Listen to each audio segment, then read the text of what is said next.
Paul. There's nobody on the beaches right now. They're all watching the Tour Down Under.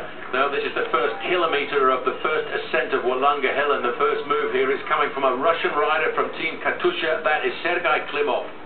Well, Klimov, and that's not a bad name for a man who's good at the mountains, is moving forward to the front here. This is the first time they've seen the old Willunga Hill. It's about 3 kilometres long, and that's Travis Meyer coming up to join Jack Bobridge's teammate.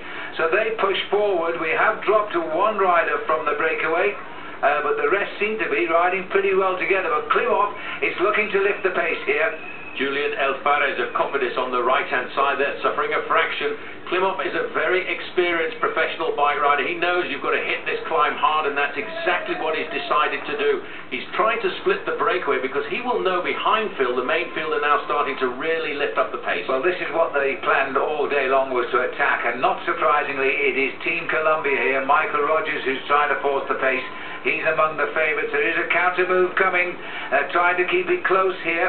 They started the climb a minute and a half behind those leaders, but the gap has seriously opened, and they are closing it down. Not a surprise to see the boys from Team Columbia making the move here. That's on the front, Adam Hansen, followed by his teammate Michael Rogers. They know they have to hit the sprinters hard if they want to win the Tour Down Under. Just look at this. Jack Bobridge at 19 has danced away from that front group, and he's in pursuit of Klimov. He is just loving this event, and he's got so much talent in those slightly built legs of his.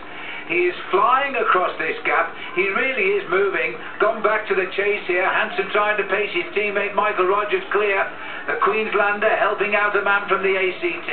Well, there's a small group moving off the front here. We get a chance to look and see exactly who is in this move. It's a small move off the front end of the main field. I think I just saw Matty Lloyd coming into the picture there as well. He's a man who's climbed well all week in this race and knows this circuit from this very race indeed. Back up here at the front, just look at the crowd here, orderly as they are. They're now seeing young Jack Bobridge lay a foundation. Can these two get together over the top and go for it? They're about 30 kilometres from the finish once they go over the top.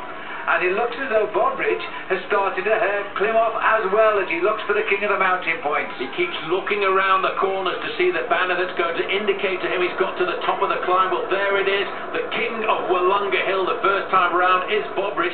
I think, Phil, I would advise him now, though, to wait for the Russian rider, because, you know, there's a big chase coming on behind. The main field have closed in to inside of a minute. Yes, I think you're absolutely right. Help is required here, because the strange thing about this climb is for a couple of kilometres it's on a plateau, and so if you have lost ground it's not easy to get it back, because the descent comes a little bit later on as we head down now back to the town of Willunga and the final climb up the old Willunga Hill.